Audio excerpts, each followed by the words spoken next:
Hey Chemistry, Mrs. KJ here going over Lesson 15, Review Properties and Problems. Review concepts presented in the lessons, properties of substances, and problem solving in chemistry. Matter has physical and chemical properties and undergoes physical and chemical changes. You can recognize and distinguish between these types of changes by determining whether the same kind of atoms are present before and after the change. Chemists use various mathematical skills in making measurements and solving problems. Such skills include using algebra and formulas to find unknowns, converting between metric and English measurements, and using scientific notation and significant figures. Goals for this lesson: demonstrate mastery of important knowledge of the previous lessons. So you can download your student guide. Key concepts and properties of substances. So matter has unique physical properties and chemical properties.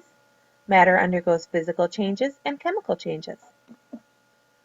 All types of matter have unique physical and chemical properties that enable you to distinguish one kind from another.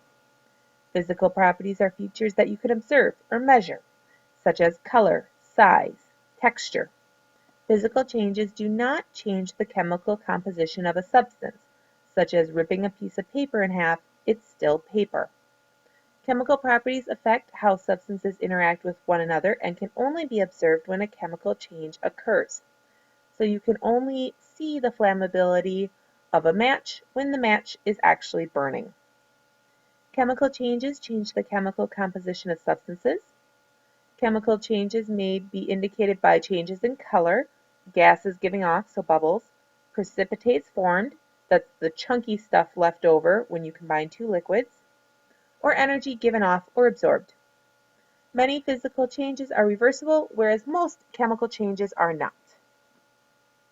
Again, color change can be both, so color change is not the very best one to go by. And of course, some physical changes cannot be reversed, and some chemical changes can be. Key concepts in problem solving in chemistry. Chemists use express numbers in scientific notation. Chemists use standard measurements called the Système International. Chemists use standard measurements to make quantitative measurements, quantitative meaning numerical, so it has to have a number, and they express uncertainty through significant figures. Chemists use algebra and formulas to find unknown information. Chemists make conversions between measurements in the English system and the metric system. Chemists use scientific notation to express very large and very small numbers. Any number can be expressed as the product of coefficient and a power of 10. So remember, what is the exponent going to be if your number is less than 1? Your exponent will be negative. Chemists recognize and report uncertainties in their measurements and calculations by using significant figures. Significant figures express the accuracy and uncertainty of the measurement. So remember, you always estimate to one place value beyond what the instrument can measure. All right, and we're going to go over the problem sets together. There is a quiz. There are some sample problems here, so you might want to go into the lesson and click on the sample problems. So this is where I am in case you're not quite sure. Significant figures and measurements and calculations, physical and chemical properties, a web book, and more about significant figures. So to get to our problem book, we're going to scroll back up here, Problems and Solutions and a Lab Guide. We are going to click here and it will open up the brand new window, and then we'll go to the page that we need. So page 10 of Properties and Solutions, Properties of Substances. Objectives: distinguish chemical properties from physical properties, distinguish chemical changes from physical changes, describe the distinction between chemical changes and physical changes at the molecular level. Remember, I'm not taking notes on this section because it is review, so please hit pause when you need to and take the notes that will be most beneficial to you. The chemical properties of a substance describe how the substance can react to form new substances. The physical properties of a substance are properties that you can observe without changing the chemical identity of the substance. Chemical and physical changes happen all around us. Cooking, burning, and other chemical reactions are examples of chemical changes. Melting, freezing, and boiling are all examples of phase changes are for physical. The physical and chemical properties of a substance can change during chemical and physical changes. Mass, volume, color, density, hardness, and magnetism are all examples of physical properties. Flammability and reactivity are examples of chemical properties. Scientists often use physical and chemical properties to identify unknown substances and predict results of chemical reactions. The diagram below shows what happens when hydrogen and oxygen molecules react. Explain why this is a chemical change in terms of changes taking place at the molecular level. So hit pause, think about it. Recall definitions. Remember that during a chemical change, new substances are formed. Therefore, bonds between atoms must be broken and new ones formed during a chemical change. Examine the diagram to identify the bonds that exist on each side of the reaction or the arrow. The left side of the diagram shows oxygen gas and hydrogen gas. In oxygen gas, two oxygen atoms are bonded together, so it is O2. In hydrogen gas, two hydrogen atoms are bonded together, and there's two of them. So we would say it's two H2s. The right-hand side of the diagram shows water molecules, which you know is H2O, and there's two of them. This must be a chemical change because bonds are both formed and broken. During the reaction, bonds between oxygen atoms and oxygen gas and between hydrogen atoms and hydrogen gas break. In addition, bonds between hydrogen and oxygen form, producing the water. Properties of substances. Chemical changes generally produce changes in both chemical and physical properties. Physical changes generally produce changes in only physical properties.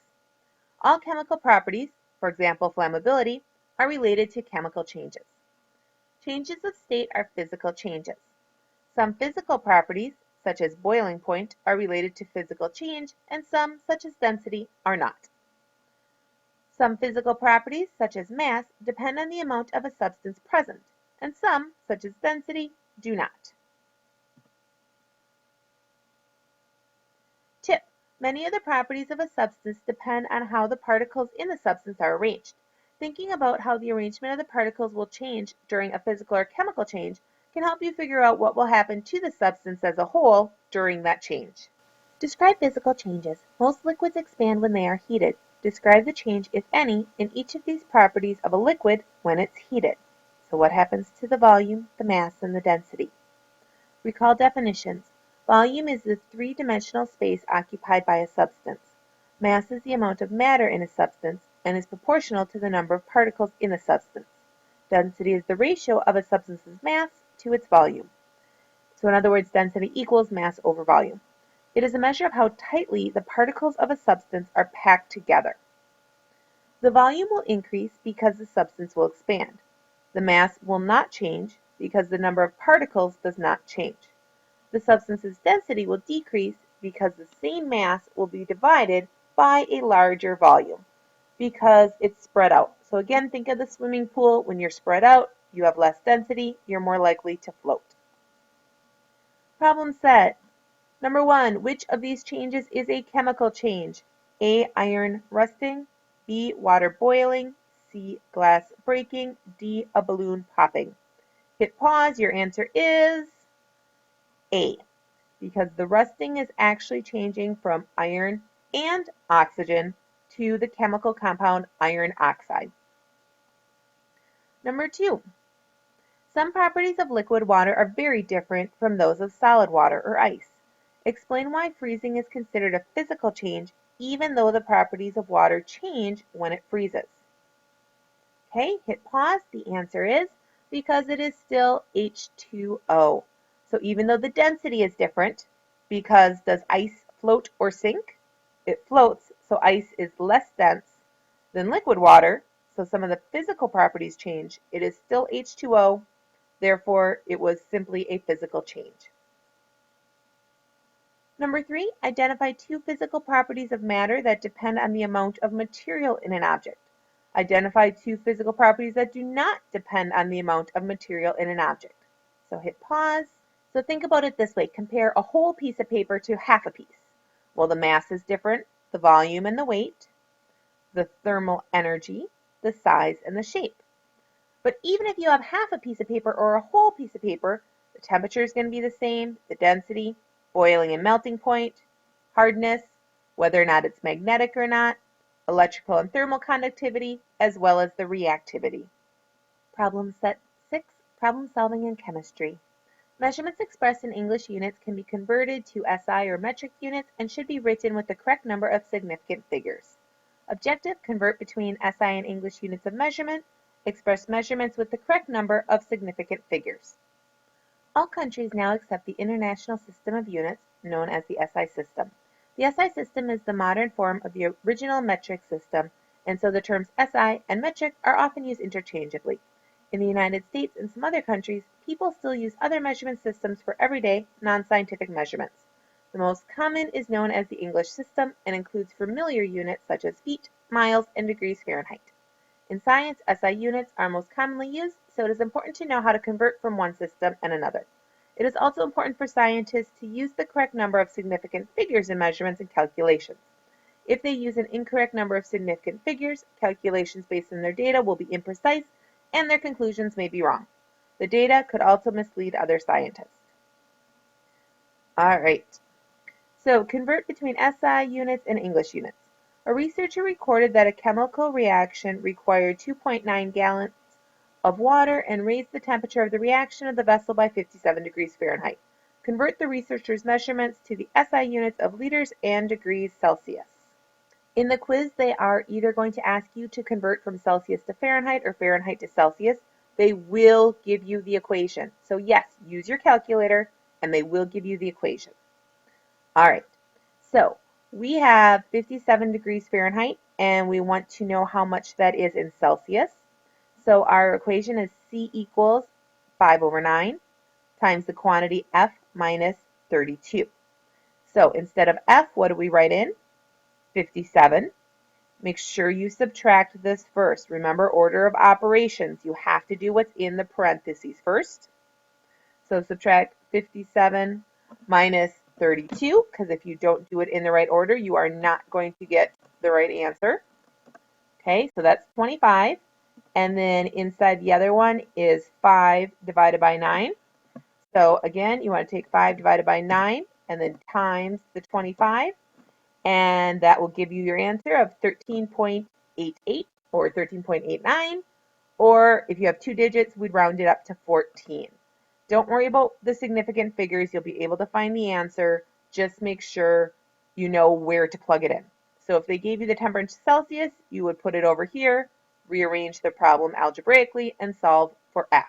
And I did just double check. They gave you the equation like this, and they give you the equation in the format F equals. So you don't even have to do any algebra to rearrange it. Significant figures, they are going to ask you a question, like they'll give you a number like 205, and you need to know how many significant figures there are.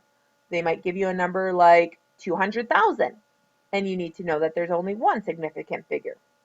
So again, the rules, and go back and practice or talk to me if you need more help with it. All non-zero digits are significant. Zeros between two non-zero digits are significant. And I feel like I should give some examples. So any non-zero digits are significant. These zeros are significant because they are between two other digits. So this number has a total of 5 significant figures. 0 to the right of a decimal point, but with no non-zero digit to the right of them, are significant.